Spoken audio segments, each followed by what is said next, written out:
Welcome back to the Equipped for Life podcast. We are doing this differently today. I have on a couple of awesome people with me. We have Emily Albrecht from our team, as well as my friend Tim Hull. Hello. Christian apologist extraordinaire. You have probably seen him helping us with our live streams before. And frankly, Tim is the only reason that we're getting this emergency podcast out so fast, because he had the technological capabilities to get it done. And I am still in process of reworking our studio to be able to set it up so fast. So thank you, Tim, for making this happen. And I'm also just really glad that you can be part of this, because you have really good thoughts about things. And as we kind of think through and kind of react to the clips from what Emily did on MSNBC, I'm just looking forward to your perspective as well. I was telling Emily and Tim right before, it was funny, we got an email like an hour ago from a friend of mine who was an amazing volunteer. He helped us film and edit the entire Cyber Counseling Masterclass. And he was like, I really hope you guys are going to do a podcast talking about the MSNBC thing. And like the story before and after the cameras were rolling, it was like, we're doing that in exactly 1 hour. It's like, yay! So here we are. Yay. That's exactly what we're going to do today. So in case you don't know, Emily was on MSNBC recently. It was very interesting, and a lot of people have seen it. We've posted. We'll post a link to the clip, the one that MSNBC put out, which was an edited version of what happened. They put out, I think, looks something like half of the entire show that we saw live. So I don't even know because I saw it live. So I don't even know what parts are still in there and what got cut out, but. I want us to be able to talk about it, and I think it's a really interesting situation, and I think people are probably going to be a little bit surprised sometimes, especially about the behind-the-scenes story. So, Emily, let me just kick it over to you. Tell us about how this happened. So we were working on our film shoot for Equipped for Life Academy. If you have been living under a rock, ERI is working on our high school curriculum right now. We're super excited about it. We've been talking about it nonstop. And I was down in Charlotte. Actually, I had just been picked up from the airport. I was in the car with our colleague Jen, and we were driving to pick up some lunch. And we got a call from NBC Universal. And as one does, we let it go to voicemail because it was not a number that we recognized. And we got a voicemail from an NBC producer, which we immediately returned that call. Shocking, I know. So basically, it was MSNBC looking for someone on our team to be part of an abortion panel that they were putting on. And so I called the producer back. We conferenced with Josh, and we decided that I would be a good candidate to do it. And they were looking for it to be the following Sunday. So we got notice about this on Monday, and the panel was going to be the following Sunday at 3:30.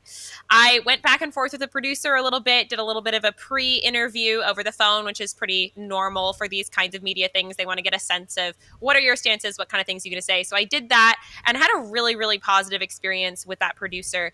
They just expressed that they wanted to have an open dialogue about this issue. They were trying to promote something that they're not seeing a lot in society, where people on opposing sides of such an emotionally charged issue could actually sit down at the table together and talk about it. And they wanted to specifically frame it around the midterm elections and kind of go into the thoughts of the general public. Their team was going to be heading out to Pennsylvania, and they did that later in the week to kind of interview people on the street and in a diner, specifically is where they got a lot of the people from, to just talk about what their thoughts were on abortion, what was concerning to them, what was influencing their vote, to give us something to react to on the panel. So that was kind of the concept that was pitched to me. I expressed that I was thrilled at the idea and wanted to make it happen. And so after a couple days of communication back and forth, just kind of figuring out flights and things like that, we were able to actually book me to fly to New York. So I spent the week in Charlotte doing all the filming. And then rather than flying home to Minneapolis as planned, I jumped on a plane from Charlotte up to LaGuardia Airport to do this interview on Sunday. So that's kind of how we got the call, what happened. The day of Sunday itself was hands down, I think, the most insane day of my life. It was, first of all, just a long, exhausting day. I got to the airport super early on Sunday morning, and by the time I got back to my house in Minnesota, it was very early Monday morning because I was basically working all day that day. So it was an exhausting and crazy day, but so worth it. I landed in the LaGuardia Airport at about noon on Sunday, and they had sent a car to pick me up, and I took that over to 30 Rockefeller Center, which is an incredible place, as being someone that's like lived in the music world and the musical theater world for so many years and is like very aware of kind of all of the iconic places in New York and in Hollywood and all of that. 30 Rockefeller Plaza is one of those places that is just known. It is the headquarters of NBC Studios. It is obviously the kind of name of a very famous television show, 30 Rock. And so to be in 30 Rock myself was an incredible experience. So we got there, I got dropped off, I met with the producer who I had been chatting with on the phone all week, and he took me through security. If you're not familiar with how kind of NBC Studios works, the bottom couple floors of 30 Rock are open to the public. You can go in and tour it. It's amazing. I got to walk around. And then all of the upper floors are where they film all of the big NBC shows. And so I got to go up into the top half and kind of got a tour of the NBC sets up there, which was incredible. Specifically, I was on the MSNBC floor, so I didn't get to see the other floor sets, but the MSNBC floor has a variety of really, really impressive, gorgeous television sets. And I got to even see a preview of some of the newer sets that they're working on that aren't on the air yet, which was really, really fun. They were incredibly kind to me my entire time there. More than one person stopped me over the course of those couple hours between my arrival and the actual interview time and just wanted to express their gratitude that I was there and willing to have this conversation. They recognized that this is a really hard topic and that I, in particular, was going to be in a really tough position because I was going into an environment where I knew I would be outnumbered. They had told me it was a panel. I knew it was going to be me, and then there was going to be a doctor, a lawyer, and a pro-choice activist. That is all of the information that I was given. No one got to know who the other people were on the panel until we actually got there. So the pro-choice people on the panel didn't know who the pro-life advocate was going to be or who the other ones of them was going to be. I didn't know who any of them were going to be. So they knew that I knew, basically, that I was going to be overwhelmed by just pro-choice people all around me. They knew that I knew I was going to be in the minority, basically. And they wanted to really go out of their way to make sure I knew that I was welcome and that they were going to do their best to really let this be an open dialogue. And I so applaud MSNBC for that because I believe firmly, like when you watch this video and if you got to watch it live, they really lived up to that. They made it clear to me that they wanted a dialogue. They wanted my points to be heard. They wanted everyone to have a chance. And they gave that to me and to us. And so I was really, really proud, I guess, of MSNBC for stepping up and making it clear to me that's what they wanted to do and following through with it on air. So that was kind of my experience getting there. Yeah, Josh. Yeah, let me jump in and pose the question that like half of our followers have in their head, which is like, what? Emily just said something nice about MSNBC? Like, you wouldn't expect any channel to get a worse review from Emily or to treat Emily worse than they did. Yeah. And so I'm kind of interested in, I know there's some things that we're not going to talk about. You had some really interesting private conversations with people behind the scenes. We're not going to share details of that because that wouldn't be appropriate. We're being very kind of cautious about what we're sharing and what we're not. But you did have a really good experience there. They did treat you well, which is absolutely not what almost any of our listeners are probably expecting. And so I'm interested in, like, do you have any sense of why it went so well? Is it that conservatives just have like the wrong take on what's going on with MSNBC? Like, we're not being charitable enough and we're assuming these people are worse people than they are, or is there something else going on? And then I've got another question for you. I think that there's a little bit of both things happening. I think that just society as a whole, we don't want to give people on the other side enough credit. We automatically try to paint them in a bad light. We have a negative perception of them coming in. And so 100%, I think that conservatives have a really negative perception of MSNBC, and they're automatically going to want to assume MSNBC is going to behave a certain way. And I think that is on conservatives to that extent, that you should not judge a book by its cover. Yeah. But there's also getting to know real people that I think makes a difference. And so what you see on television, I mean, we all know when you go on television, you have to have a personality of some sort. And like you are playing to an audience. You are an actor in many, many senses. And I'm not suggesting the people at MSNBC don't really believe the things that they're saying. They're making it up. Like, that's not what I'm saying. But I am saying that, even me, when I get on a podcast, this isn't how I talk when I'm just like at dinner with my friends or whatever. Like, you have a personality you put on, you get more animated, you talk about things more passionately. And when you get to really sit down and get to know people as people, I think you discover that the average person is much more reasonable than you originally probably thought. And so I had the opportunity to meet many of the people behind MSNBC and on camera at MSNBC and get to know them as real humans in front of me.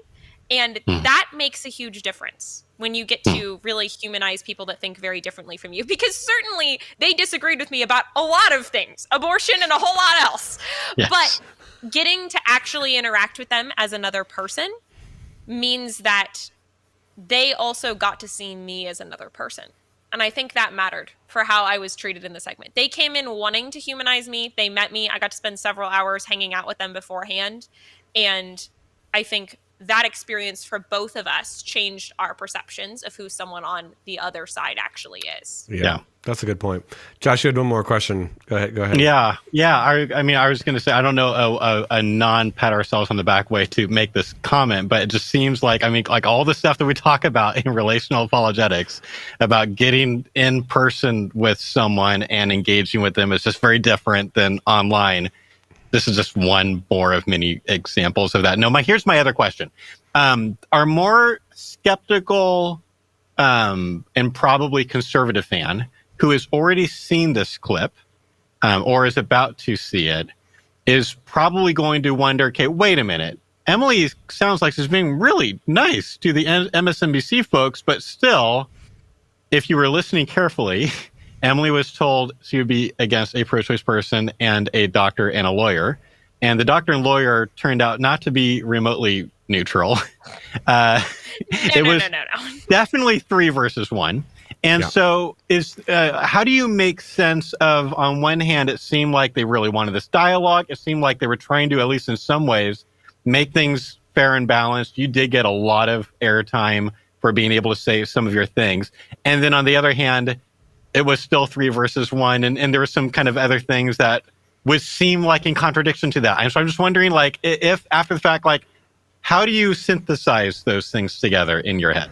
Before you answer that question, I want to add something else to that, because not only did you differ with the people that were on the panel list under the guise of the pro-life, pro-choice, kind of moniker, you clearly disagreed with them, or they disagreed with you on Catholicism and on being a Christian. So that was kind of and we'll hear this as we listen to it. There was an added twinge of like those religious people in a sense. So answer the question, but I want to add that piece in because it was an elephant in the room. It was an element in the conversation that I thought was pretty evident. Absolutely. And when we get into watching the actual clip, I absolutely have a comment I want to make on that, because the entire time, and we have this saying at ERI that every conversation is a series of difficult judgment calls amidst prayer without ceasing. And that was that whole interview. I mean, I was making judgment calls left and right every 2 seconds, trying to figure out, what do I respond to? What do I not respond to? What's my best move here? How much time do I realistically have before I'm going to get told that someone else needs to talk? Because I'm not here to dominate the conversation. We're here to have a dialogue. And so one of the things that I was constantly having to make a judgment call on is, what do I say and what do I not say? Especially when religion was brought up. Do I go there? Do I not? So I have so many thoughts. But yes, to answer your very direct question, Josh, let me back up slightly to talk about who the other people on this panel actually were. Because if you haven't watched it, you might not realize, because I didn't know who I was going to be talking to when I came in. I knew it was going to be a pro-choice activist, a doctor, and a lawyer. Now, when they told me that, I went, okay, this is MSNBC. The odds of this doctor and this lawyer being quote-unquote neutral is non-existent, okay? I was aware that they were going to be some sort of pro-choice activist. What I didn't realize was quite how big of a deal the other 3 people on the panel were. I'm very flattered that MSNBC either thought I was a big enough of a deal to sit and engage with these people, or I don't know, maybe they didn't want someone that was a super big deal. I don't know. But I get there, and the very first person that I find out I'm going to be on the panel with is Minnie Timuraju, who is the current president of NARAL Pro-Choice America. And not gonna lie, I slightly freaked out when they told me that. When I was at that point, I'd finished the tour. They took me to my little green room. Each of the four of us had our own personal tiny green room. And if you didn't check this out already, I posted all images of all this kind of behind the scenes stuff on the ERI Instagram stories. So you can see my little green room. I took a selfie and posted it. So I had my little green room. The producer came in and kind of gave me the brief of here's what's happening. Here's the timeline. This is when we need you backstage. All of that. Oh, by the way, I can tell you now who the other people are in the panel. And the first one is Minnie Taraju of NARAL. And in my brain, I went, what?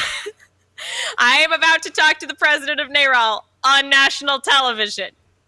So that happened. The other two people on the panel we had our lawyer, who is Elizabeth Smith from the Center for Reproductive Rights. So basically, she is a lawyer who makes a living doing pro-choice advocacy as a lawyer. So not a neutral lawyer. And then we have Dr. Camila Phillips, who's an OBGYN and founder of Calla Women's Health.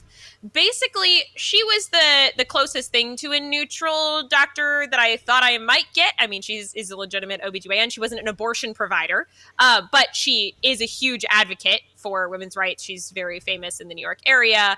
And I mean, she is an abortion rights activist for sure. But she is an OBGYN. She had, several patients that were going into labor at the time of our actual interview that she was talking about. And like, she was running around doing a million things. So she was, a real doctor that was dealing with things. So she was slightly more neutral, I guess I'll say, than the pro-choice lawyer that makes a living advocating for abortion rights. But those are the other three people on the panel. So yes, it was highly stacked against me, Josh. You are correct there. And that definitely colored my view of the segment slightly when I first got there and I first found out who these other women were going to be. I was skeptical to believe MSNBC when they said we wanted this to be an open dialogue, when they told me that is who I was going to be talking to. Right. Like that doesn't seem like an open dialogue. And so if that's your perception going in, I fully acknowledge that. I think what turned me around mentally to that was when I saw how much airtime they really did want to give me. The host gave me giant openings to make completely uninterrupted pro-life arguments. And while I had these other big names and very active pro-choice advocates on that panel with me, I was treated as if I had kind of the equivalent number of people, so to speak. Like, I would say I got to speak basically as much as all of them combined got to speak. I mean, the lawyer barely spoke at all.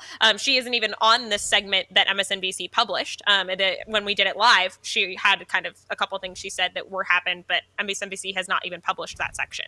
And so they worked really hard, I think, to bring in some big names, especially, I mean, they know who their base is. They know their base is probably vast majority pro-choice people. Right. And so they need to bring in people and represent that side well. I understand that. That's a PR move that they need to make on their side. But they went the extra mile to make sure that I would still get fair representation. And for that, I respect them very much. Yeah. Well, I thought that was a tick in maybe the MSNBC's box, is that you're right. Probably most of the people that they have on, most of the discussions that they have about this issue, they're doing it from the counter perspective of your own. And so I did appreciate, as we were watching this clip, that I did feel like that you got a chance to articulate your positions well. You got a chance to go maybe a little bit deeper than the other panelists that are at least in this clip. And so I thought that was good, that they're like, okay, this isn't a viewpoint that most of our audience probably hears. And that was one of the things that I was celebrating as I was watching it. Being like, yeah, Emily, that was awesome. That was great. And one of the reasons that I really, am enjoying this conversation and will enjoy kind of looking back at some of the different things that was said in this 12-minute clip. Yeah, I was gonna say, like, it might be. I mean, we'll probably get into this deeper as we're watching the clips, but I'm not sure whether is that Emily got the chance to go deeper, or whether she might have been the only one with the capacity to go deeper, or she might have been the only one choosing to try to go deeper, because spoiler alert, I was disappointed at the level of, like, when people like Minnie got a chance to make a counter argument to a philosophical argument Emily made. they never responded with a philosophical argument. They kind of jumped to some pretty standard pro-choice talking points. So I was disappointed by that, and I don't know whether that's a level of capacity or they're making those judgment calls because they've got a time situation too. The one thing that Emily said that I am going to disagree with, though, is earlier when you said, I don't know or you said something along the lines of being kind of surprised that they saw you as a big enough deal. And I'll just say, I think you are the most intelligent female pro-life spokesperson in the country at this point. I think you understand the arguments better than everyone does. I think you get the philosophy. You're not just a good speaker. You really get the philosophy at a deep level that people don't understand. I think we're now getting more exposure to the media. Like ever since Dobbs, we've been getting media requests. And I suspect that is partly to do with Andrew on our team has done a really good job with SEO and making it so that we show up in search results. And then if people click on the website and they're not looking for something really, I don't know, for lack of a better word, partisan or something like that, then they're kind of excited. It's like, oh, this is pretty cool. And so far, it just seems like almost everyone we've talked to in the media have been like, this is really cool. We want to talk to you guys more. But they hadn't heard of us before. So I would say we are a lot less known than I feel like we ought to be for the quality of what we are providing. And that has to do with things like we're still somewhat young of an organization. We're very understaffed. We're very underfunded. We're doing our best. But I think they couldn't have picked a better person to have on this thing. I think you are just as big a deal as Minnie, just even though you don't have the title that Minnie does. Besides that, I agree with everything that you said. Yeah, that's good. Well, do we want to jump in to some of these clips? So let's do it. So we'll kind of start from the get-go here, and it seemed to divide itself up into fairly even segments. So if you guys want me to stop and dialogue about it before I stop it, but let's just go ahead. Referendum on the ballot in Pennsylvania, if in fact a Republican governor is elected as governor of Pennsylvania, there is a possibility that abortions could be banned in the state of Pennsylvania with no exceptions. Minnie, let me just start with you on this one, as you just kind of took in what we just heard from Pennsylvania. What do you make of what you heard there? I think I actually just moved from Pennsylvania. I spent a lot of time in Pennsylvania, and we've got a team on the ground working on the election. It tracks with a lot of what we're hearing. Folks are having really thoughtful, I thought those respondents were having really thoughtful observations about the fight ahead. I think at the end of the day, it's a deeply personal decision. But what we know is that 8 out of 10 Americans support the constitutional legal right. Now, they may be personally conflicted. Like out of those 8, there's a range of folks, right? Some folks would personally never have an abortion, like the last speaker, right? Maybe it's not her personal choice, but she deeply believes the government shouldn't be interfering in the decision. So I think what we're going to see, especially in Pennsylvania, it's a very Catholic state. Yeah. But they consistently voted statewide for pro-choice candidates. Yeah, it's interesting. Okay, so I have a lot of common ground with what she said, because a lot of what she's saying is just factually like, here's what's going on with public opinion polls, and she is right. I think that a majority of Americans are for, I don't know if they would all use the phrase constitutional right to an abortion, but they would definitely use the phrase right to an abortion. They would want some abortion rights available, like the pro-life movement in the situation where abortion is now able to be made illegal in some states. Like, we are not in the majority on that. That happened because of Supreme Court chess that's been going on for like 40 years. And so now we're sort of in this place where a majority of the public is not for something that just happened in a Supreme Court decision. And strategically, that means all kinds of things for us that we don't have time to get into right now. The one thing that the main thing that I disagreed about that she said was, I think she overstated her case. When she was talking about where the majority is, she said that the majority believe that the government should not interfere with this right. And that's also, I don't think, true. I think a majority believes that there should be some restrictions on abortion. She's describing like the extreme pro-choice side. It was like, there should be no restrictions at all. The government's completely out of it. We treat it literally like pulling teeth.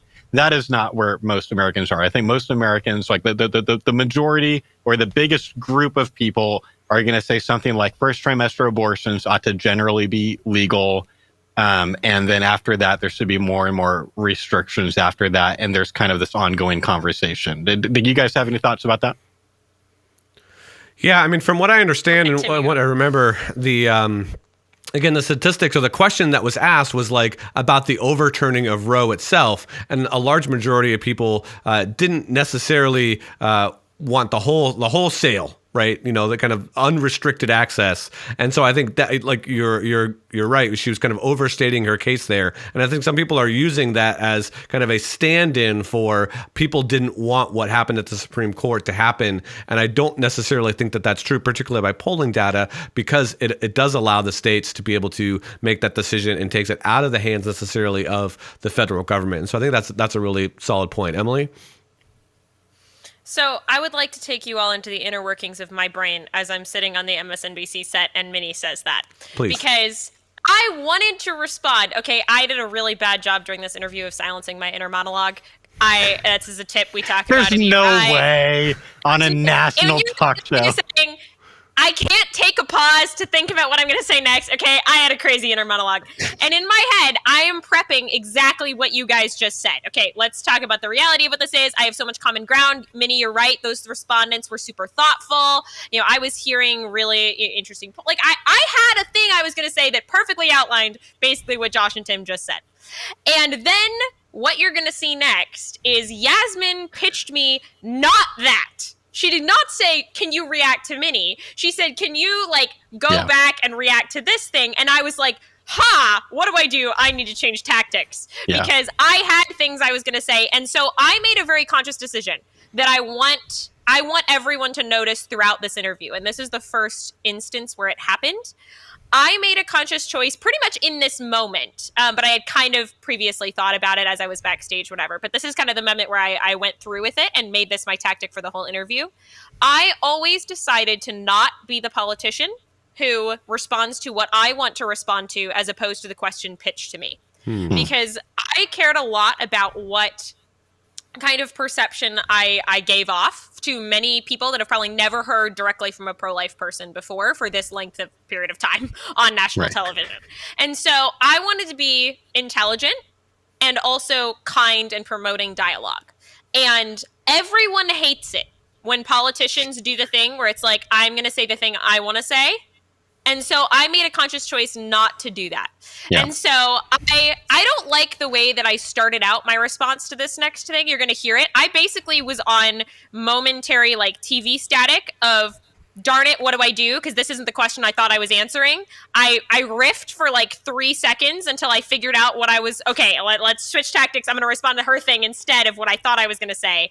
And then I kept that as my tactic for the rest of the interview was let's always go back to the actual direct question asked of me. I'm not going to backtrack and answer a previous person's thing, even though it's tempting. And I am super open to push back that that's not the tactic I should have taken.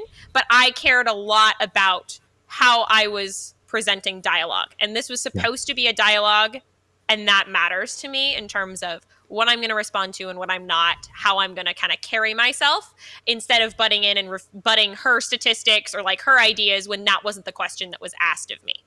Yeah. I support that call. I know that there's going to be people who are more media trained who would be it's not just politicians, just everyone with media training is taught you've got a limited amount of time. And so if you have to give a one sentence answer to the question and say, and I also wanted to say about the previous thing, and then they do, a minute or two on what they want to do. I know that is basically the taught strategy of this thing, but we are also just different. We're trying to be different. And so, especially given that we wanted to give a good impression, not just to MSNBC's audience, but to their producers, to the people that were involved in the show. I think you made exactly the right call. But I also don't have a ton of media training. I'm open to an argument from someone with a bunch of expertise who would say you should have done something better. But anytime that we can be different than what people are expecting and better than what people are expecting, I'm just instinctively for that. Yeah, I'll add one thing and then we can, jump back into it. But Emily, I think you made the right decision based on the majority of the audience that you understood was watching this, to not make it nitpicky and to not make it, in a sense it could have come off as petty. But I think you made the right decision. Now, if the situation was kind of flipped, if you will, if you knew that the dominant audience that was watching you agrees with you, you probably have a little bit more leeway to go back and make some of those points because they would desire for you to do that. But I think you made the right decision based on the audience saying, okay, I don't need, I want to come off as, I'm not here to just pick a fight with this person. I'm not here to break down every single sentence that she is and show her that she's wrong. I think you made the right decision with that. And I also think it provides us an opportunity here to continue to respond and to get some of this backstory and to hear your inner dialogue that was happening in your head during that moment in this seat while she's saying that we can do that here and we can get some of that out. And, again, they might do that on their side and say, hey, we're going to review this conversation. But I think that that's really helpful. So should I continue on with this? One more meta thing. I do want to get us back in, but just so that it's really clear, when I'm going to we originally thought of this as an apologist reacts thing that we were going to all kind of do, and then we switched it to a podcast last minute because it felt like the better format. So I want to be clear. We're going to be reacting to these clips, but anytime if Tim or I jump in with a thought, and it's not a thought that Emily said on air, that is not a criticism of Emily at all. Emily did amazing at what she did. I'm just here in now we're outside of that time sensitive situation. Let's just give kind of an opportunity for more commentary, more thoughts. But again, Emily made exactly the right call not to say the things that I said, pausing it. So no criticism to Emily. Right. All right, let's keep going. That you say that when it comes to religious affiliation. And Emily, I'm going to want you to weigh in on this as well, because so many of the women that I spoke to talk to me about the fact they are faithful people. Yeah. Right? They go to church, especially the women as well that were for abortion rights. And I said, well, how do you reconcile that, right, with your faith? Well, the majority of Catholics are actually pro-choice and pro-birth control. Yeah. There's a ton of data on this. And I think at the end of the day, what Americans are historically very good at is differentiating between their personal spiritual beliefs and their political views. And they historically do not want government intervening in these issues. And that's the fundamental decision and discussion we're having today. Should the government have a say? Yeah, and here's a percentage that I have here. 62% of abortion patients report a religious affiliation, right. 30% Protestant, 24% Catholic, 8% identify with another religion. Emily, if you could weigh in for me on some of what you heard. So I was hearing, yes, a lot of religious kind of themes coming in, as Minnie pointed out, but I think even more so, I was hearing that both the pro-life and the pro-choice people who said their views in that segment really aren't understanding each other. I think our society has created a space where pro-life and pro-choice people don't talk to each other. They're not friends. They don't get to know what other people think. And as a matter of fact, I heard one pro-life person there say something that I disagree with. As another pro-life person, she was kind of talking about pro-choice people saying that they don't understand biology. They don't understand there's another baby, another body involved. And typically that's not the kind of argument pro-choice people today are making. I think they don't understand each other. Let me stop you right there for one moment. So I'd rather us be using the terminology of pro-abortion rights, anti-abortion rights. And I'll explain to you why. Because I think everybody at this table is pro-life, right? Exactly. We all advocate life in general. So if we can, let's kind of stick with that terminology while we're having this conversation. But if you would, go on. Sure. I have no problem with that whatsoever. I typically use the language that people use to describe themselves. I think most people who would be pro-abortion rights often use the word pro-choice because they don't see themselves as being for abortion. They see themselves as being for a choice to have an abortion. And so I think if we're going to have a respectful conversation, it's really helpful to get to know what people on the other side think and use the words that they use to describe themselves. And that was my takeaway from watching that little kind of clip of all these people that you talk to, is that we're not having these conversations out in society. People aren't understanding the kinds of views that people on the other side hold. So I'm going to stop it because I have a couple thoughts there. So many thoughts. So many thoughts. I do, in a sense, and I'll take some liberties here. Again, I'm the kind of the outside Christian apologist from ERI. So, but I do love ERI and everything that I say. They'll correct me if I go outside of the bounds here. But Emily, I want to get your insight. You and I differ on our kind of grand theological narrative, if you will. You're Catholic, I'm a Protestant, but we have lots of similar beliefs when it comes to social issues, when it comes to even theological issues. So when they were talking about a lot of people of faith, a lot of Protestants and Catholics get abortions, what was your sense of why they brought that up? And is there anything else that you didn't get to say that you would want to say? Because I guess for me, my cards on the table here, it seemed like it was a dig, right? It seemed like it was those people are hypocrites kind of dig. Did you take it like that, being in the moment, knowing some of these people? What were your thoughts on that? No, I didn't take it as a dig. I took it as an attempt to normalize getting abortions and to normalize the fact that you can be religious, you can be Catholic, you can be Christian, you can be anything and still support abortion rights.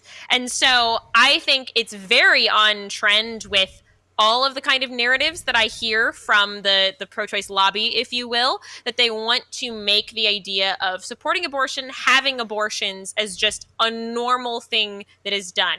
This percentage of women are going to have abortions in their lifetime and they can be religious and you can be whatever and you get to make decisions for you.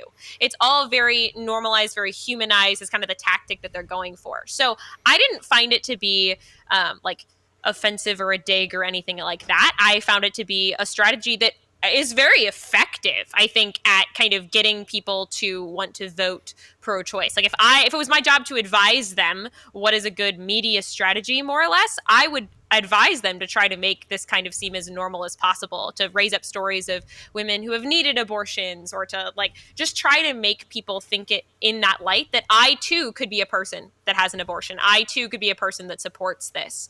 So that's kind of how I took it as a strategy. And I wanted to respond to that idea about can the government control us and what are religious people's views. And I was planning mentally to go in the direction of I don't think that being pro-life has anything to do with being religious and go down an equal rights argument track. And then Yasmin pitched me to react back to the Pennsylvania people and not to what Minnie just said. And then I had to change tactics. Well, tell us again, to me it seems, and I get what you're saying, so I understand it, and I have another point with that.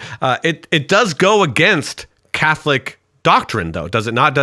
Having abortions and contraception. So those people that answered yes in that statistic are going against, in some sense, the teaching of the official teaching of the Catholic Church, or am I getting my Catholic doctrine wrong? No, you do not have your Catholic doctrine wrong. Okay. Abortion is 100% against Catholic teaching. And while maybe I could be convinced differently about this, I was never planning on bringing up the fact that I am Catholic on that segment, especially when Minnie dropped that. I haven't done enough research into Minnie. I don't know if she is Catholic, but the fact she brought up Catholics and the way that she did makes me think she might be Catholic. And she was very specifically trying to normalize it among Catholics.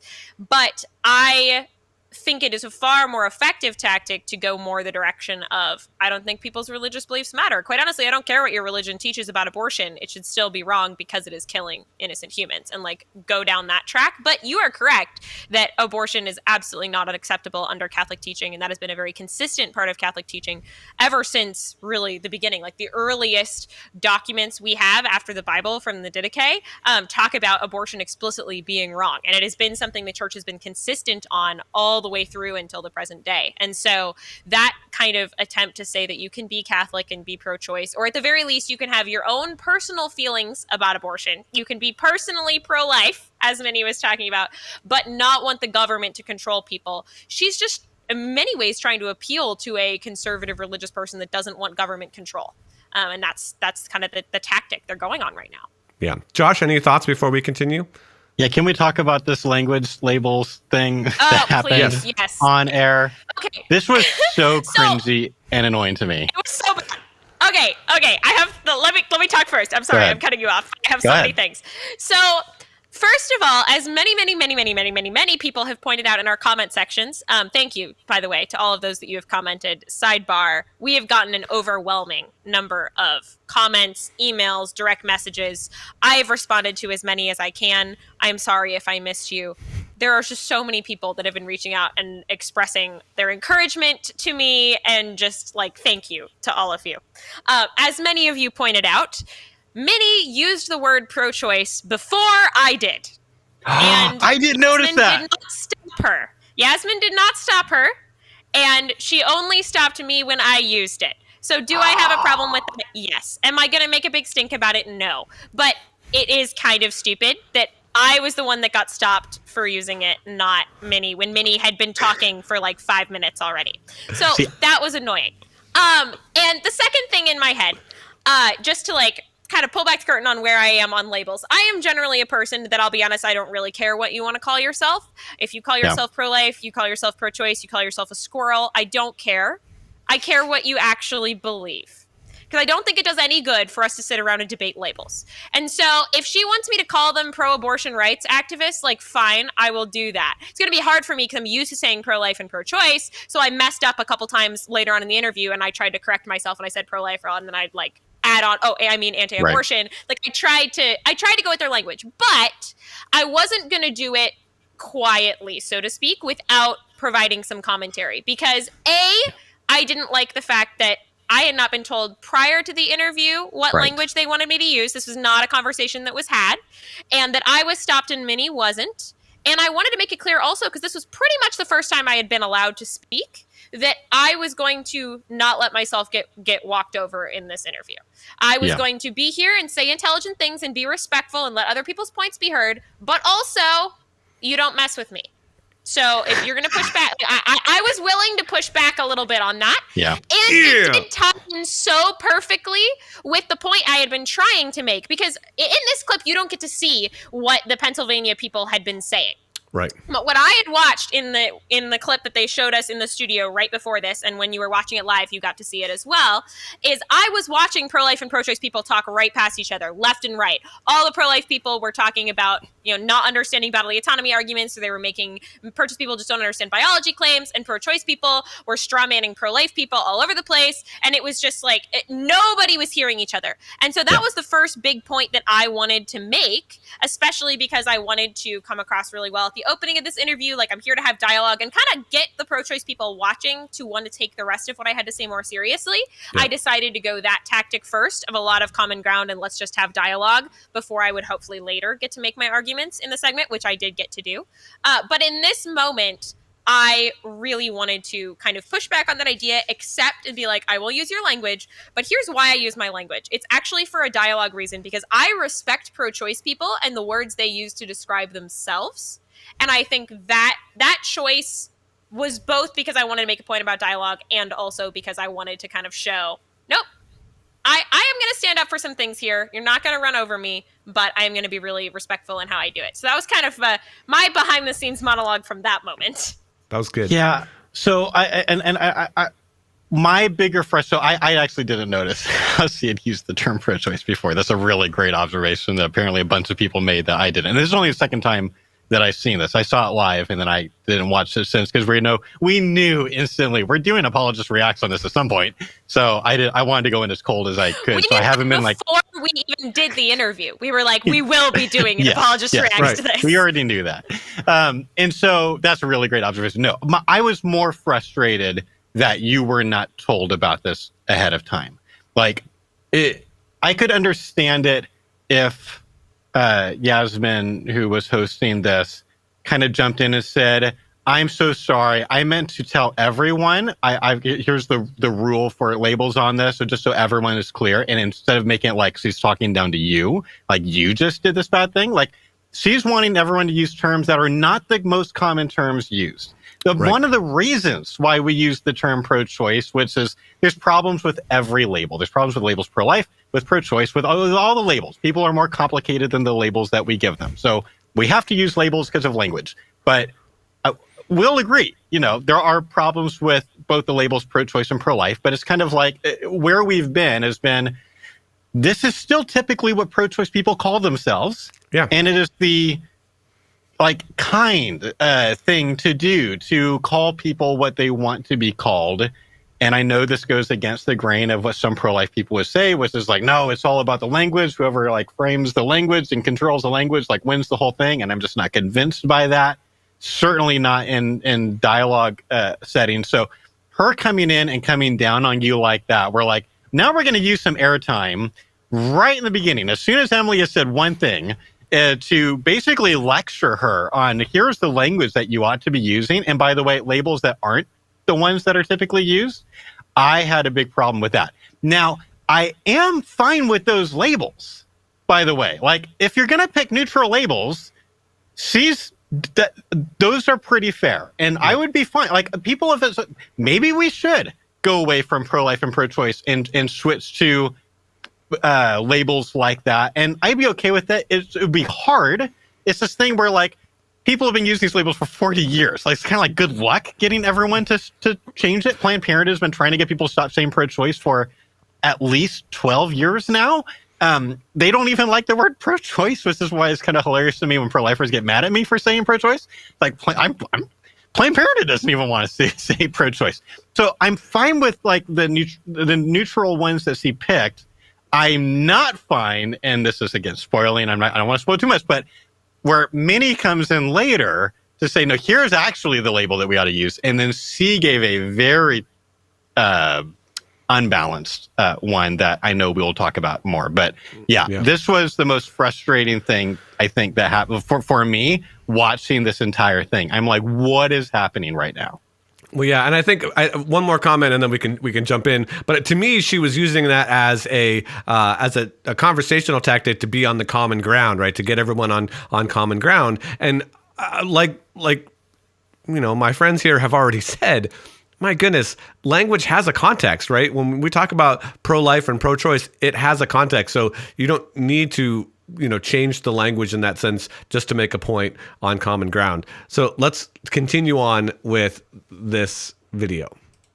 So we've actually shifted our language to talk about reproductive freedom and say we're pro-reproductive freedom, because that freedom frame encompasses the broadest range of Americans who actually support a legal right to abortion, and it taps into fundamental freedom to decide if, when, and how to have a family.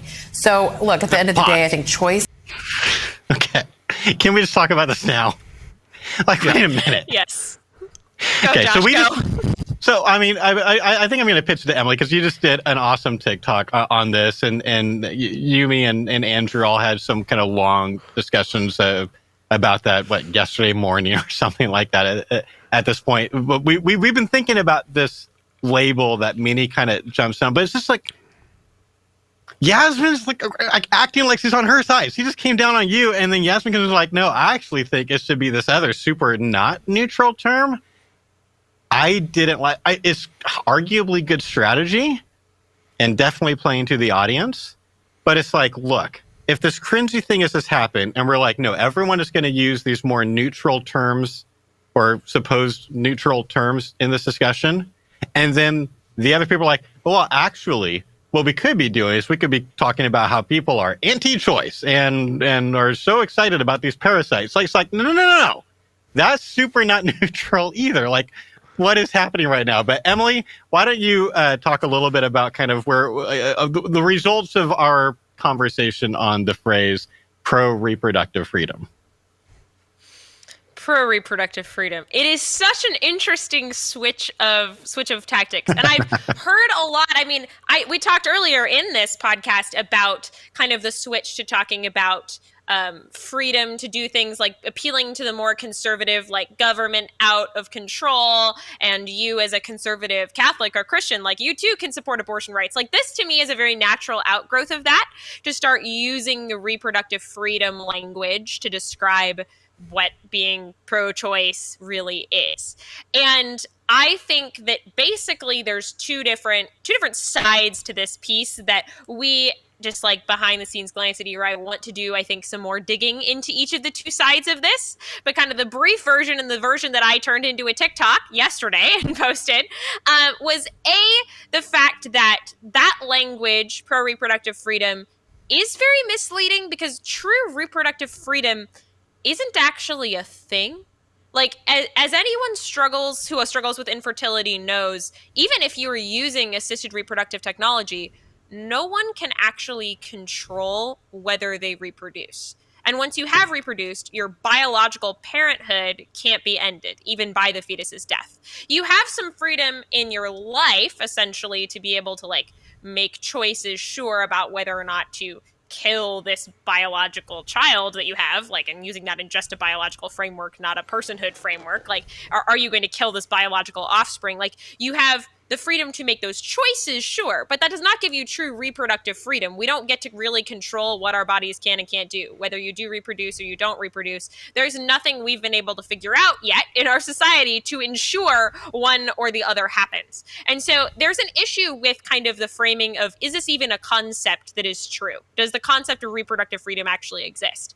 But then the language of reproductive freedom also is very deliberately misleading, because it essentially is trying to hide the fact that it is advocating for violence in order to give us the illusion of freedom. And I say the illusion of freedom because I don't believe that true reproductive freedom exists, but there's this illusion that we can control. But in order to control, what they're essentially advocating for is violence. And so we've been having some kind of behind the scenes conversations about what would it look like to reframe the pro-life position in opposition to that, to talk about the fact that I am anti-reproductive violence, essentially, is my stance, because there's a lot of things in the kind of reproductive sphere that count as violence. I mean, we've got coercive third world surrogacy farms, there's forced sterilization, and then there's this abortion issue. We've got using chemicals or medical instruments to go in and kill something that we know is alive. Even if you deny that the fetus is a person, it's still violence against that living thing. People use the word violence to talk about violence against animals that they don't consider to be persons. Like, violence is a larger concept that doesn't even necessarily have to require us to go in and talk about the personhood of the unborn. We can just talk about purely the fact that abortion is inherently violent. I mean, that's what the procedure is. And we also have issues in the IVF world of creating really extra biological humans that can then just get disposed of, or worse, killed next to their twin in the womb, because we're treating human lives like they're this commodity that can just be created and killed at will. That kind of framing of talking about anti-reproductive violence, I think, is a really effective counter to what she's saying, and is why, while I think pro-reproductive freedom is wise in one sense of a tactic, kind of from the pro-choice perspective of trying to appeal to this anti-government thing, it is very foolish in another sense, because I think it's much easier to be countered just because of the lack of real true reproductive freedom, and the fact that there's a real easy counter to talk about violence, and the fact that we're using violence to give ourselves the illusion of freedom. I think it's honestly a poor choice on their part, PR wise. I would say two things. Number one, I think I would agree that one of the things that comes out of this is, imagine you're in a conversation with somebody, and you guys have been in these conversations, but you're talking to Mimi, and she comes up and says, "You're not against freedom, are you?" And then you have this your initial response is going to be, well, no, I'm not against. It's like, so therefore you must be for this reproductive freedom. And it kind of squashes down the nuance. It's in a similar sense where people are like, you don't want to be an oppressor, do you? And then fill in the blank with whatever group might, that they're advocating for that they would consider being oppressed. And so I think this helps them do that, right? This puts it in a, kind of a conservative mindset of like pro-freedom. Right. And you don't want, no conservative would be like, well, I'm anti-freedom. Let's sign me up for the anti-freedom crowd, right? And so I think reframing it in that sense. But then I would say the second thing was, in most cases, your reproductive freedom happens before that moment, if you will, right? And again, so in most cases, that choice of reproductive freedom happens before, we'll try to keep it as PG as possible, right? Before you're in the bedroom, in that sense. And so again, there's other cases that doesn't necessarily work for. Completely get it. I understand it. I'm not advocating for that. But in the vast majority of cases, I would say, if you're about reproductive freedom, let's talk about that before the act happens, if you will. Yeah, I'm not looking forward. We are all for freedom. Like, I am 100%. Right. I said this in my TikTok yesterday too. Like, we are all for freedom. The question is, do we have complete freedom? And I think everyone in society agrees that you don't have complete freedom, as soon as your choices are starting to affect violence onto others, your freedom to do that action essentially ends. Welcome to a bodily autonomy argument. That's where we've just landed and where we're about to go in this dialogue, because that's the tactic that I ultimately chose to take here of the many different paths that were in my head, where I was like, where do I go? I have maybe 2 minutes. What should I do with this? That's the tactic I decided to go, because really this is just a reframing of bodily autonomy arguments. Do you have complete freedom to make choices about your own body? The answer is no, you don't. As soon as your actions are starting to inflict violence on others, that's where your freedom really ends. And so, again, true reproductive freedom, as with true freedom, the ability to do whatever you want, is a myth. It does not actually exist. There are limits to our freedoms. Yeah. Well said. Should we continue? Were you going to say something else, Josh, before I interrupted you? No, it wasn't as good as that, so we'll stop. Let's just move on. Okay, here we go. And life are problematic frames, and you nailed it. They don't encapsulate the broad range of folks who are actually for access to abortion. I think at the end of the day, we actually are talking to each other. There's a broader range of us in the group, but folks who are anti-abortion are increasingly becoming a smaller and smaller minority in this country. So. Translation, Emily, you're completely off your rocker. You're insane. No one's talking past each other. Everyone actually is getting what they're saying. They just don't actually agree and don't care. Am I right? As the two of them proceeded to talk past me for the rest of the interview, where they were not understanding any of the things that I was saying and not responding to my actual arguments. And they were trying to claim that we all understand each other perfectly. Understanding is not the issue. Right. Okay. But folks who are anti-abortion are increasingly becoming a smaller and smaller minority in this country. So it's probably true that we're not hearing from them as much right now. Make your argument then, if you would, Emily. Yes. So I wanted to respond to that. I was ready to yank out my study about the percentage of Americans that identify as both pro-life and the percentage of pro-choice people that don't agree with abortion for all 9 months of pregnancy. And then Yasmin did what she just did, which is she's about to say, Emily, make your argument. Why should we be against abortion rights? And I went, that's not what I thought I was responding to, but I am not going to turn down this opportunity. And so I did not do that. I did not yank out my study that as of right now, from the most recent studies I have seen, 47% of the population has personally identified themselves as being pro-life, and 72% of pro-choice people believe that abortion should not be available for all 9 months of pregnancy. I was ready with that, and I didn't say it because I did what I'm about to do. But, Josh. Emily, correct me if I'm wrong. My interpretation of this was that Minnie was intentionally disagreeing with the nice common groundy thing that you had said in the beginning about how you think that pro-life and pro-choice people are missing each other. We're not understanding each other. We're not talking to each other enough, which is like, I don't know how anyone could disagree factually with that statement. And I mean, if they're, I don't know how that's possible. And it seemed like she was basically implying, no, we're talking to each other. We're just not hearing as much from pro-lifers any much because they're such a minority. Is that what she was saying?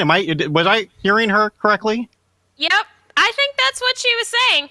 Yep. That's not it, guys. I'm sorry. That's really, I mean, maybe she's not because of the bubbles that she's in or the news that she watches or the algorithms that her social media gives her. I'm not really sure. Charitable thing that we can say is that Minnie is in an echo, and to some extent, everyone is in some level of an echo chamber or silo, and we should be fighting really hard to get outside of it, and it is really hard to do that. And I get that not very many people do. But I think the most charitable option, Tim, is exactly what Tim just said, is that she's in the kind of echo chamber where she is constantly being told by people who agree with her, almost everyone is on our side. There's just like this extremist minority of 10, 15% of Americans who are, super MAGA, and they just don't get it, and they hate women, and like all these different things. And then she could say that. Either that's the case, where it seems like she knows better and is intentionally obfuscating the situation, which I think would be worse. And I have no idea which one it is, or maybe if there's a third option. Oh, but do we want to jump in and let Emily give the equal rights argument here for us? Because we're about 4.5 minutes into this guy here. Sure. Oh, gosh.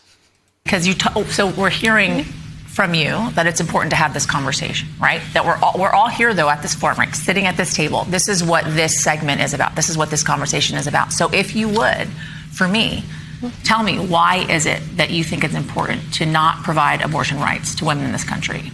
So I essentially see abortion as a conflict of rights issue. I think there's inherently a conflict between the woman's right to bodily autonomy and the right to life that I believe a fetus has. So let me break down each side of those things. If we talk about the fetus, we know biologically speaking that it's a living member of the species Homo sapiens. And I'll use that in as neutral language as possible.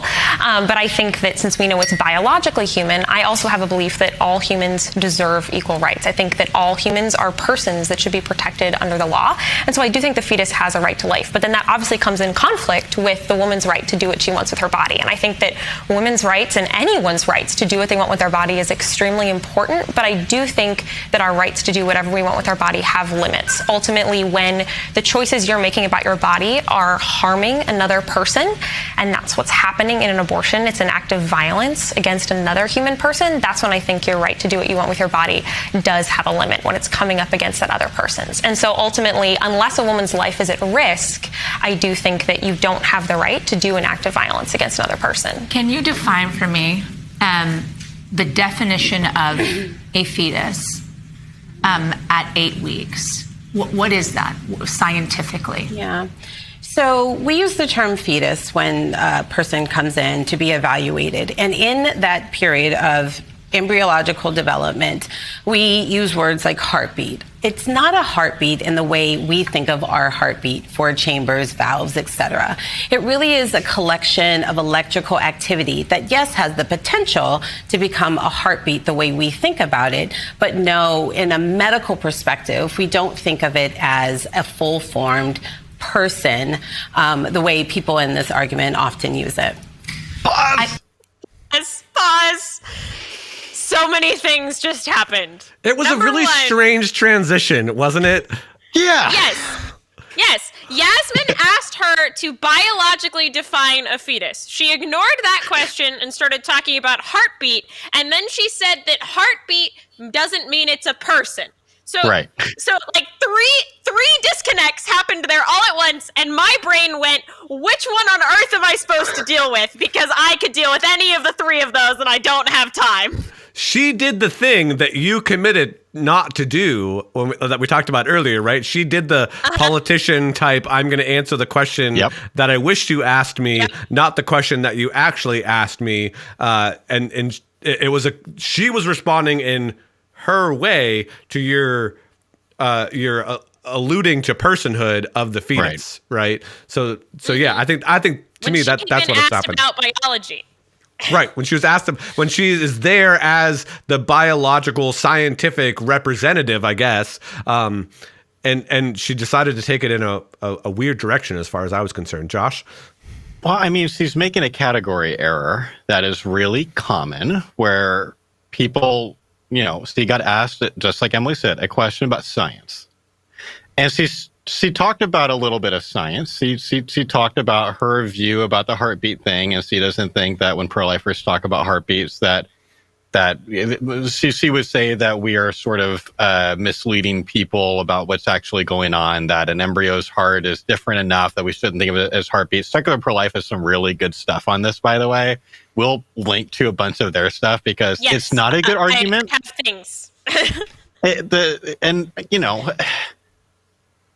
This is where it's a little bit weird for me to hear a doctor say this. Now, maybe she's not an embryologist, and so maybe there's like that echo chamber thing again where she is just hearing what like pro-choice doctors and activists are saying about the heart thing. Like I don't know. I want to be charitable, and obviously she has been to medical school and I haven't, but I think she's scientifically inaccurate about that. But worse, then she wants to go into philosophy land and say that because they use the term fetus and because it doesn't have a heartbeat the same way that adults do, in her view, it's not a valuable person. And I hope that she just meant biological human, maybe, but it kind of seemed more like she did a very common mistake where scientists go into philosophy, just like it's often a mistake when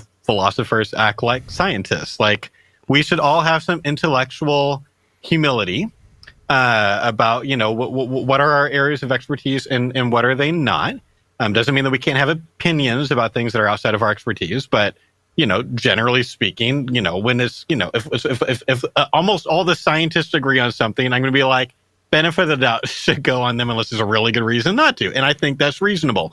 But then you can't expect, and this is what I think happens so often, is people who are scientists think of themselves as being good at philosophy in the same way that it seems like, hey, this might get me in trouble, but it seems like a lot of people on social media would say that they have equivalent understanding to scientists after they've read one or two articles from their own side. Like, both are making kind of a similar mistake, and we should be more careful about that. Emily, what were you going to say? So I have so many things. Number one, I do want to get into the heartbeat thing just briefly. And then I want to talk about why I didn't say this on air. Because this is, again, another example of my inner monologue that you just get this window into. So, yes, secular pro-life has the best landing page for all of the embryonic heart stuff, and we are going to link to it in the description because you need to check it out. The main claim that we are hearing a lot of pro-choice people make today, and she was making, is that really what an embryonic quote-unquote heart is really just some electrical activity. And so when you hear a heartbeat on an ultrasound, that's not actually a heartbeat. It is just the ultrasound detecting electrical activity and translating that into sound. The problem with that secular pro-life points out is that ultrasounds don't detect electrical activity. That's not what they do. We can detect electrical activity of a heart, but that has to be done by an electrocardiogram, which is something that we can do once the baby is outside of the womb, or you have to go in with crazy instruments and put electrodes actually on the fetus's body, which is hypothetically possible to do according to this article that I read. But an actual ultrasound that they just do on mom's stomach is not detecting electrical activity. What it detects is movement. Specifically, when you do ultrasounds in first or second trimester abortions, those are ultrasounds that are being conducted in M mode. There's basically two modes of an ultrasound machine, M mode or Doppler mode.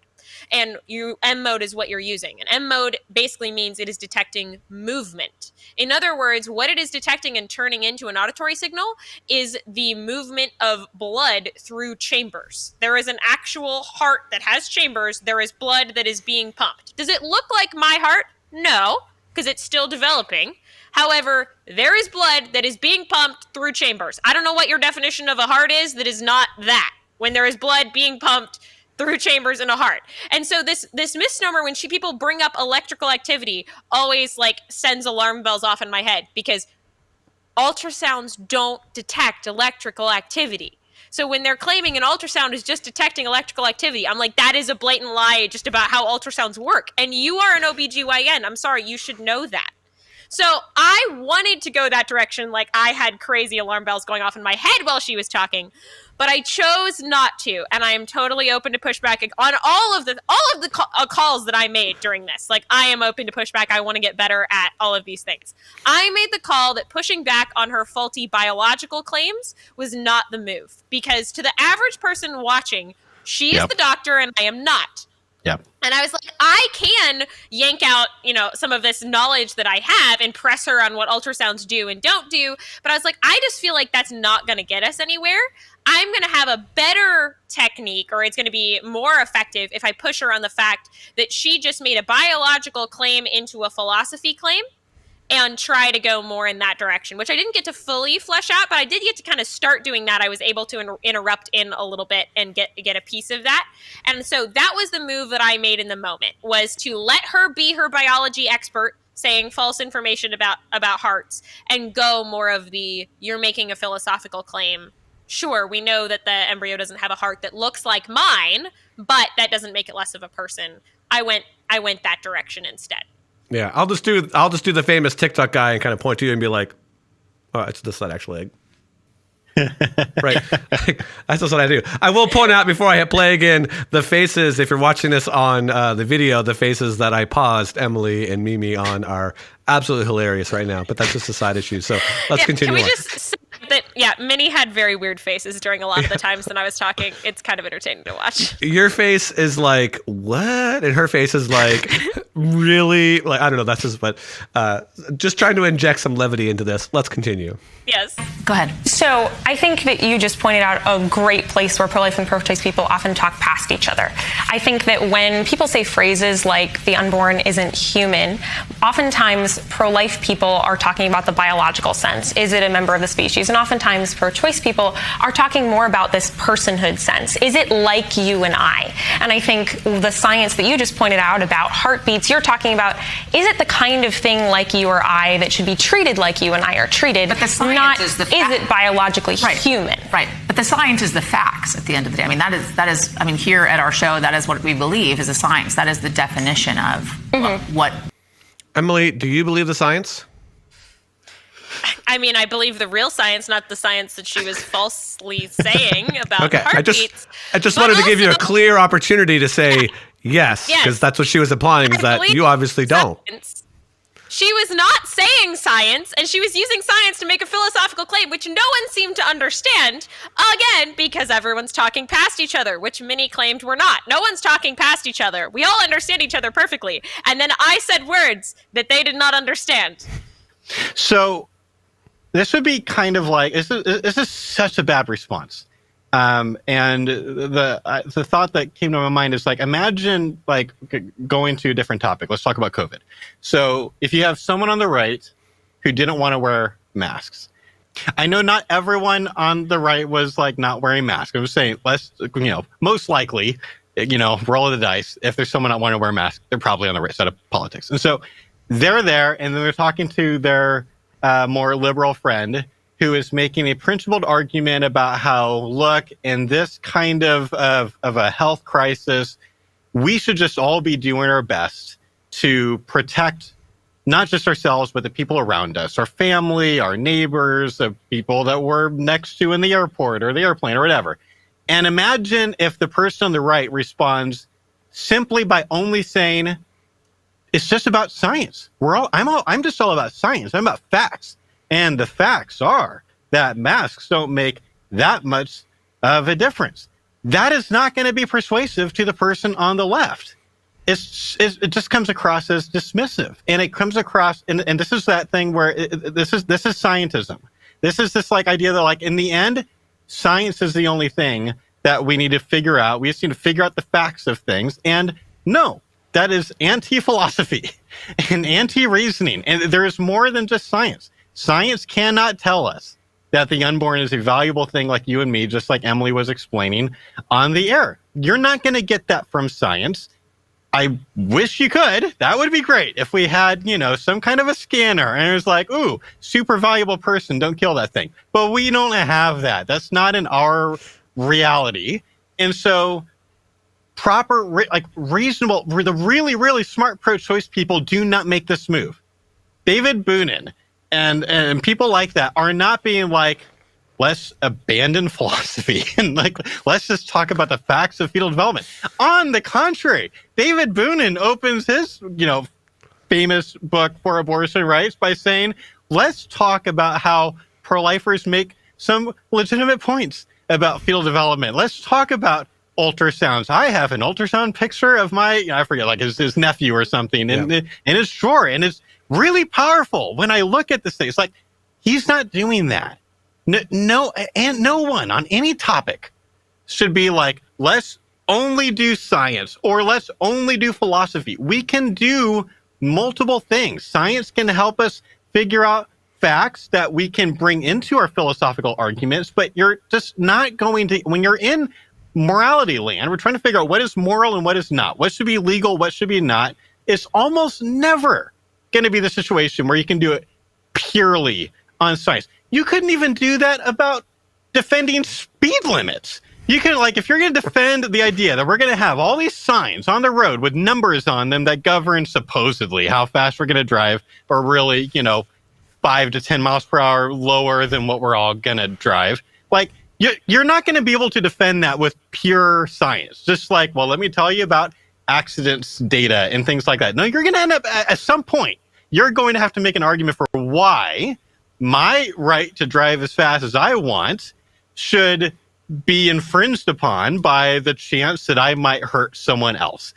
And that is not purely science. That is in the end a philosophical point that is being made, a principled point that's being made, and is true. It's probably the right point, but it's not pure science. And it's just so frustrating how much people right now are being trained to dismiss everything except scientific facts, especially in areas where the scientists don't all agree. Right. I will point out one more. This is the second time that the host has jumped in to talk over and correct Emily. As nice as of a human being that these 3 other individuals are, as nice as the network is, I think it's just kind of worth noting. As something that I saw. Let's go ahead and continue. What makes up a fetus is the science, right? Right. I also know that you take issue with the argument behind my body, my choice. And I want you to explain your issue with that. Sure. So I think that you do have a right to do what you want with your body. Essentially, what my body by choice means is that, say, my body is kind of my sovereign zone. I have the right to do what I want with something inside of my body. I think that's kind of that argument put in the best possible light, what it really means. And I do agree with that you have a right to do what you want with your body until that right is starting to infringe on another person's essentially right to live, right to exist. I'll give you an example. There's a really famous part of medical history where thalidomide was a medicine that was given to a lot of women who are pregnant to deal with morning sickness. And we are now today not allowed to give that medicine to people that are pregnant because we know it causes really severe birth defects. It can cause babies to be born without arms and legs. And we don't have the right to take thalidomide as a pregnant person today because we know it can cause this kind of violence to another person. So you do have rights to your body, but those rights ultimately don't get to trump someone else's right to live or get to cause violent harm to them, as we saw in the case of thalidomide, which the FDA, rightfully so, I think we could all agree, has laws against. You cannot, there's these restrictions on what you can and can't do with your body there. I've heard you, though, also go so far as to say, with my body, my choice, you say, well, if, for instance, you feel as if it's your body, your choice, then you should be able to not have any restrictions on abortion whatsoever because it is, after all, the woman's body. That's true. A lot of pro-choice people that maybe use, or I should say abortion rights activists who use the terminology my body, my choice often don't actually agree with kind of the conclusion of that view. Because if it is true that I can do anything I want with my own body, we would have to say that there can be no restrictions on abortion whatsoever, which we know Americans overwhelmingly are not okay with. 72% of abortions, of pro-abortion right votes, according to the studies I've seen, think there should be restrictions on when abortion's allowed during pregnancy. But if it's true, the principle's true that you can do anything you want with anything inside your body, then we would have to say abortion is available for all 9 months of pregnancy. Dr. Phillips, and then Minnie. I'll say this real quick. Emily, that was an excellent job. You did an excellent point. Now, again, the passionate, truth-loving debater side of me really wanted you to, in that moment, and again, you would never do this. I would, and that's why you got invited on, and no one in their right mind would invite me on. I would have got her to agree with that point. I would say, no, hold on. Before you move on to this next question, do you agree that if you take the my body, my choice to its logical end, that you can have no restrictions on abortion, and get her to answer that question? So that's what I would have done, and that's why they didn't invite me on. But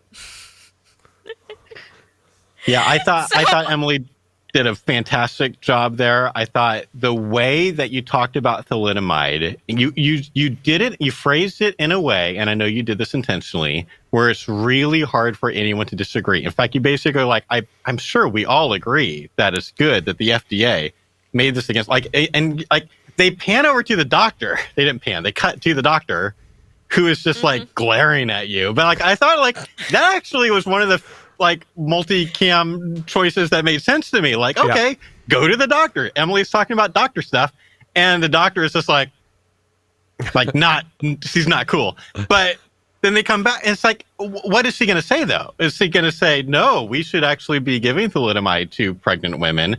She can't say that. I'm sure she doesn't believe that, but this is such a strong argument against their side that you can read it on the faces of everyone in the room that they're not super thrilled about where this is going. And again, spoiler alert, their response to this argument is going to be very lacking. So I think that this section right here is a huge testament to how much I respected MSNBC, because Yasmin gave me this opening to do that, and she made it clear she had heard me, like she said this on air, I've heard you say before that you have an issue with this. You also, like, she set it up and basically revealed to the audience that she or someone on her team has looked at my stuff before. This was not a conversation that happened before the interview. It's not like I pre-talked to them about my body, my choice arguments.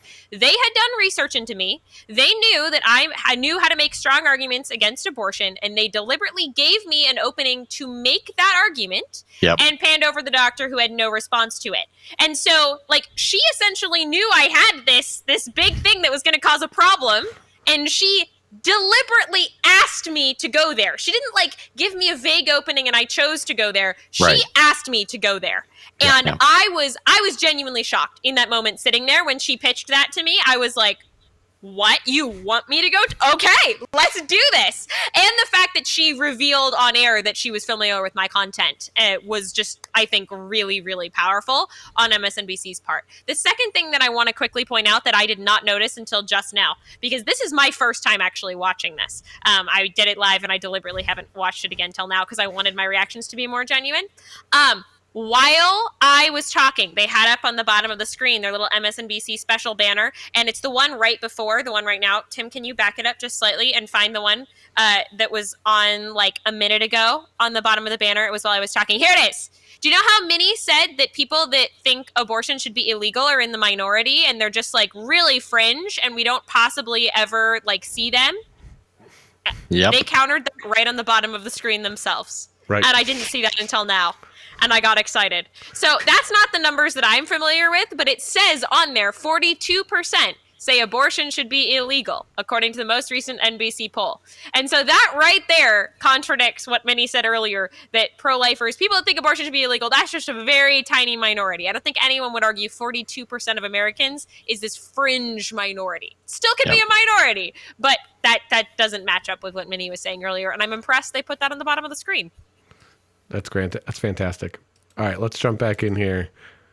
For all 9 months of pregnancy. Dr. Phillips, and then Minnie.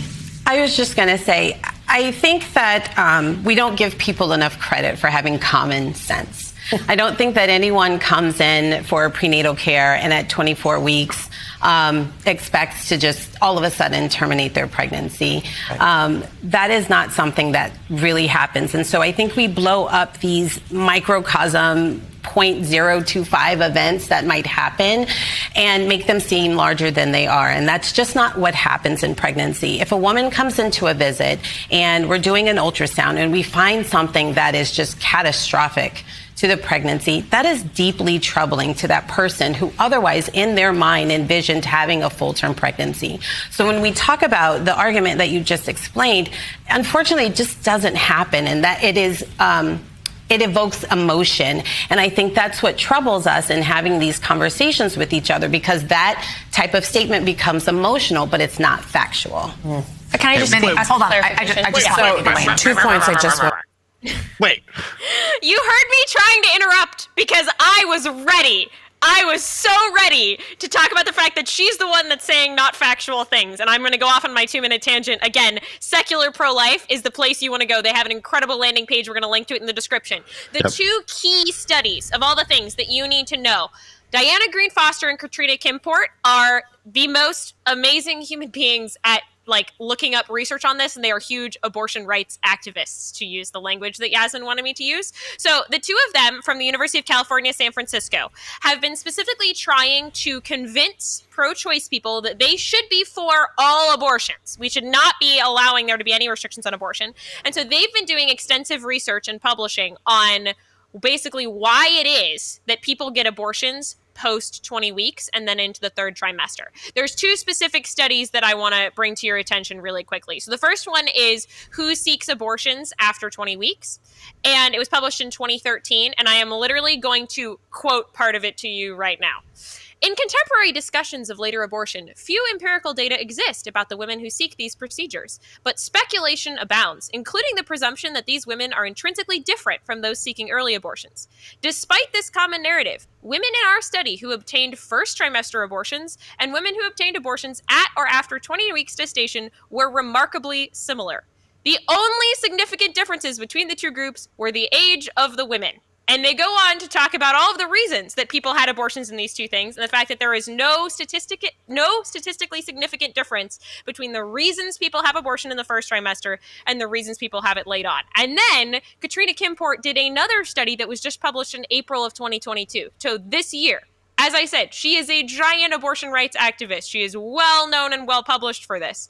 And in her most recent study, the main point that she hammers home is that the two major categories of healthy fetuses that get aborted in late term are from women who couldn't get the resources earlier to basically get the resources together in order to go have an abortion, or women who didn't know that they were pregnant earlier. It is not for just this kind of fetal abnormality or medical emergency type of a situation.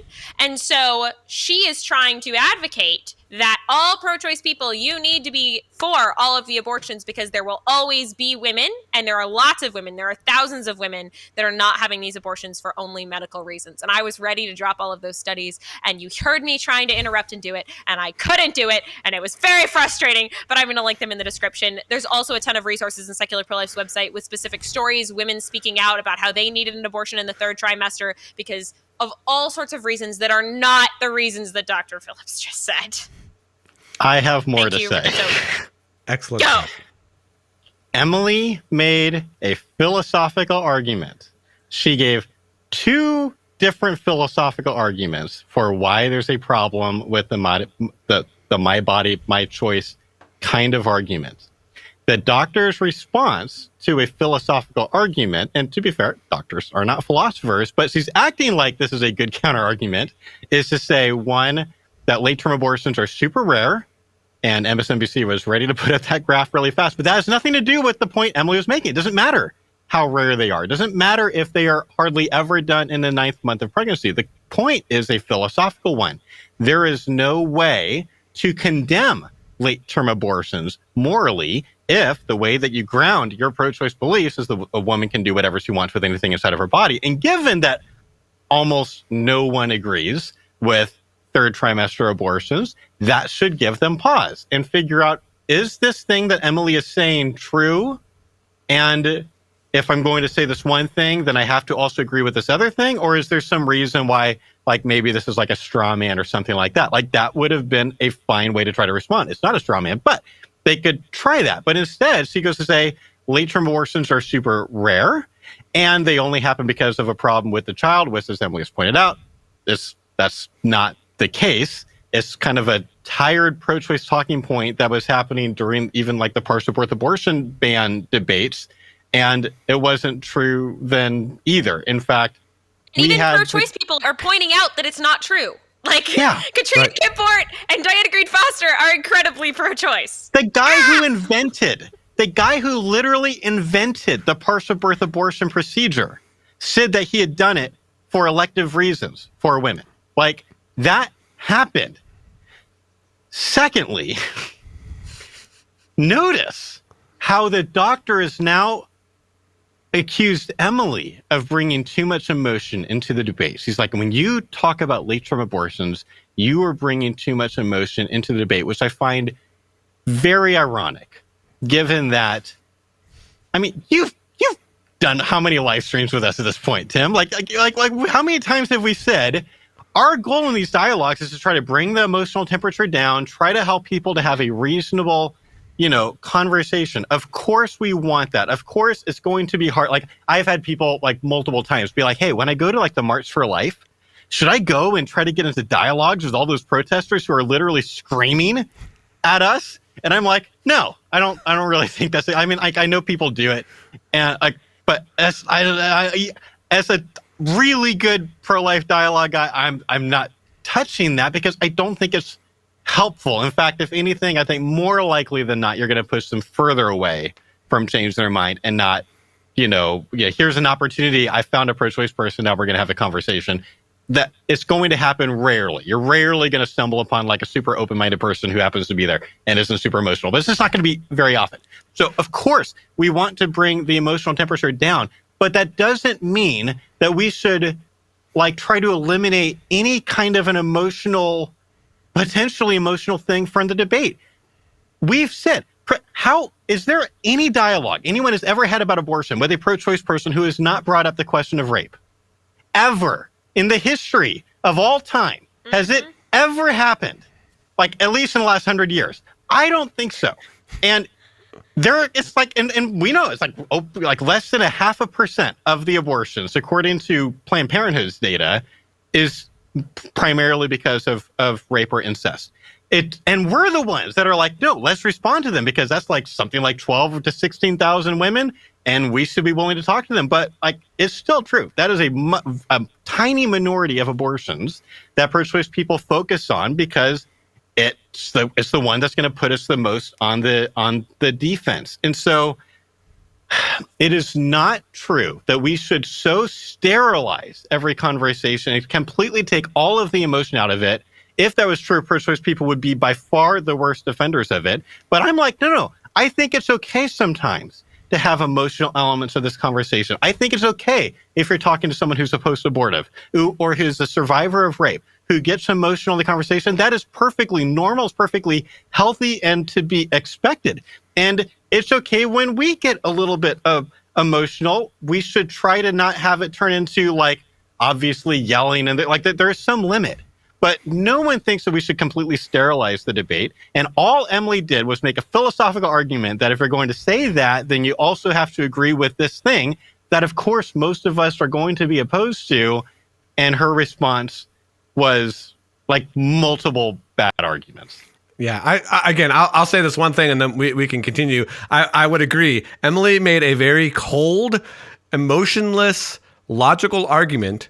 And then she turned it around and tried to pull on people's heartstrings to say, how dare you want to, limit these people that are really just these extreme cases of, fetal abnormality. And then you're going to force the woman to carry them around. That's an emotional argument. And she brought that into. So she's bringing the emotion while pointing the finger at Emily, accusing her of bringing the emotion. And we can take her point and say, yes, as Josh just did. But I think that's interesting of her comeback. Let's continue. What I replied to, one is I actually don't think we're talking past each other. I think, unfortunately, we've got two concepts of what science means and what definitions are. So I think it's great that we have the doctor here. I think at the end of the day, there's a lot of debate in the movement right now about issues around personhood, when life begins. At the end of the day, if you look at this as a fundamental issue of freedom, it does sort of offset a lot of these biological debates. But number two, to the doctor's point, okay. We're not talking past each other? Really? Okay, now I'm actually confused. Is Minnie trying to say that this should all be about science and we're glad we're talking to the doctor, and then jumps and makes a philosophical argument about the importance of freedom? Is that what just happened? Or did I, or am I accidentally strawman? Yes. No, I think that's what happened. And we're not talking past each other, right? Because that's what she says. We're not, we understand each other perfectly. Okay, I guess I want to know what dialogues between pro-life and pro-choice people is Minnie observing in the dialogue. Because even if she's not on campus, like we are having these conversations, which I expect she's probably not, at best she's probably, like most advocates at her level, is probably doing speeches and maybe like Q&A sessions behind a podium on a stage, which is not the same as a dialogue. There's a total power dynamic, which is true, and we're speakers too. Like that is just a fact of the matter. Scientifically, it's a fact of the matter now. But even like then what? Her only exposure would be what? Like watching people on like news shows like this and like Twitter, which is worse. So where are you getting this idea that we're not talking past each other?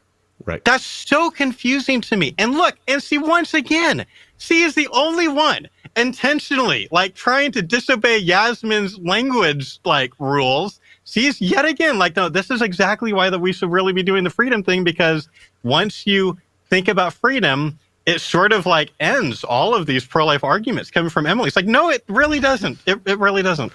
Yeah, that's a good point. Good point. Most, and you've shown the chart a few times now, and it's really helpful. Most abortion happens very early in pregnancy. The few exceptions we've seen that you point out, that I think you're referring to when you talk about restrictions, are extremely rare. And they're usually extremely wanted pregnancies where something has gone catastrophically wrong for the fetus or the pregnant person. So at the end of the day, it's really important that we're grounding the debate in what's actually happening to real people. And what we're seeing in states right now, we don't have to hypothesize. Yeah. In states with abortion bans right now is some of the catastrophic effects of a total abortion ban without exception. So that's the reality we're living in, not this fantasy of, pro-abortion advocates insisting on no limit abortion. We're seeing real life impact of folks who are being forced to carry around a dead fetus and go into septic shock because of extremist governors and legislatures. I know you. We need to comment on that. Is that factual? Is that something that is? No, it's not factual. And I had so this is where my frustration ultimately goes, because this is the end. I was not allowed to jump in and speak. We went to commercial break, and then we did come back and do some more talking, but not on this topic. It was very clearly we had shifted topics, and I again made the decision to go with them and not do the politician thing and go back and respond to the craziness that I had just heard, because the miscarriage treatment is not illegal in a single state. That is very ethically a different thing, and I was going to talk all about that. I was going to do a thing about the septic shock, if a woman's life is at risk, reiterate the thing I'd said at the beginning, because I did get that point in during my little pro-life elevator pitch earlier. Then I was going to talk about the fact she just said we need to live in reality. I'm like, yes, we do need to live in reality. Reality is you're wrong about when women have abortions. I would have said it way less snarkily than that. But I was ready to bring up my studies and talk about how abortion rights activists actually are advocating for abortion for all 9 months of pregnancy. Here's some examples. Here's why they're making that argument. Because women are having abortions for elective reasons in the 3rd trimester. I had so many things that I was going to say that I never got to say. And that was by far the most frustrating moment of the interview for me. Yeah, there's a couple things that I noticed there. Is one, and she's not the first one to say something like this. It's just so frustrating. And I mean, she basically didn't do much different than what the doctor did. She basically repeated the doctor's bad arguments, where she's implying that philosophical arguments are just these thought experiments are just fantasies. Let's not talk about that. Let's talk about what's going on in the real world. Okay, if you want to play that game, then we can play that game. If you want to talk about people who are these unintended negative effects that are supposedly happening in states with abortion restrictions, fine. And then I want to talk about the states where there are babies that are not being dismembered to death. When all the grisly details and do it at the same gore level as you. If you want to do that, I can play that game with you. But instead, reasonable, thoughtful people should be able to come together and not only talk about what the reality is on the ground, but also try to think critically and reasonably. And yes, we should use thought experiments. It is the scariest thing in the world to me. For all the young people that are like, let's not do, I remember I was in this Facebook abortion debate group thing for a year. This was what kind of got me thinking about relational apologetics in the first place. And I'll never forget this one moment when Kara, there were 2 Karas, but one of the Karas, very, very, very pro-choice, who basically could not make any kind of statement outside of a bodily autonomy statement. But women have rights to their body. It was the only thing that she could say. Wasn't that helpful? But I did a lot of debate with her about bodily autonomy arguments. And I remember one time when she was because I brought up thalidomide, and she was like, thought experiments are not allowed in this debate. Because she and I were doing this 1v1 thing in front of everyone that we would do sometimes in this Facebook group thing. So she's like, thought experiments are not allowed. And I said, you do not want to make that rule because your best arguments, you're not aware of this. I didn't say that. You're clearly not aware of this. But the pro-choice side's best arguments are thought experiments. The violinist is a thought experiment. Everything Juice Thompson did. David Boonin, all these people, they're making I can do this without thought experiments. I can make a pro-life argument without thought experiments. If you want to do that rule, but you do not want to make that rule because not only are thought experiments going to be super helpful to you making a strong pro-choice case, but also It is anti the entire last 3,000 years of philosophy to be like, we're not doing thought experiments. We're not doing analogies. We're not doing anything like this. Like, no, please. No, please, let's not say we're going to be a philosophy is over and now we're purely only going to talk about science, because first of all, it would be really bad for everything. And secondly, they are not going to be able to live by those rules for more than about 3 minutes. Right. Today, it's really important that we're grounding the debate in what's actually happening to real people. And what we're seeing in states right now, we don't have to hypothesize. Yeah. In states with abortion bans right now is some of the catastrophic effects of a total abortion ban without exception. So that's the reality we're living in, not this fantasy of, pro-abortion advocates insisting on no-limit abortion. We're seeing real-life impact of folks who are being forced to carry around a dead fetus and go into septic shock because of extremist governors and legislatures. I know you probably want to weigh in, but we do have to take a quick break. And I just want to leave folks with a stat because of what you just mentioned. And we're talking about when abortions are actually performed, the majority of which, 93% almost of abortions were performed before 13 weeks. 43%, 7 to 9 weeks, 36.4, 10 to 13 weeks. So you kind of get a sense of what's actually happening. 93% of abortions were performed before 13 weeks. One more thing about what Minnie said. She says, we're not seeing, from this fantasy land that Emily is in, we're not seeing all these pro-abortion people, which Emily never used that label. She said pro-choice. But we're not seeing all these pro-abortion people insist on no limits on abortions. Yeah, of course we're not seeing pro-choice people insist on no limits on abortions, because first of all, as Emily has already explained, that would be a huge, a very tiny minority of pro-choice people. And secondly, of course, you're not seeing pro-choice people insist on no limits on abortions because they're inconsistent. They don't know that they're inconsistent, and that to be consistent, assuming they are bodily autonomy type pro-choice people, that they would have to, if they're going to be consistent, accept those, at least legally speaking. But most of them don't know that. And so, of course, we're not seeing most pro-choice people say there should be no limits on abortions. It's like how many levels of and layers of straw man just happened in 15 seconds. Yeah. A lot of layers. And yes, as you also noticed, Josh, I was promised the opportunity to speak and respond, and did not get said opportunity to speak and respond, which was very frustrating. I did get to speak in the next little section, which has not been released publicly. I don't know if they will release it, but there was some more stuff that happened after the commercial break that did air live, and I did have the chance to talk there a lot, which was great, but the topic had very much so shifted, and so I went with it again to my decision to not be the politician.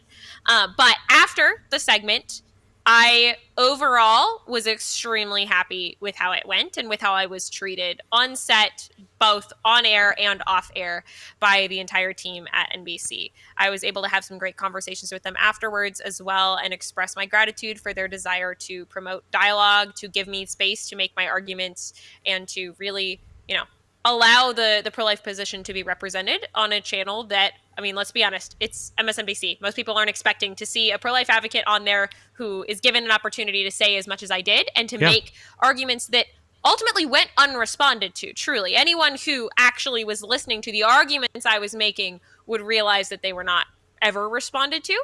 And so I think that I was very, very happy with the ultimate outcome of the interview. And I was able to have some great conversations with them and also with the other panelists afterwards. I want to give a shout out especially to Minnie Tamaraju and her team, who were extremely kind to me, both before and after the interview. I had the chance to sit and chat with them because we were on set for a while before we actually did the interview, and standing around afterwards.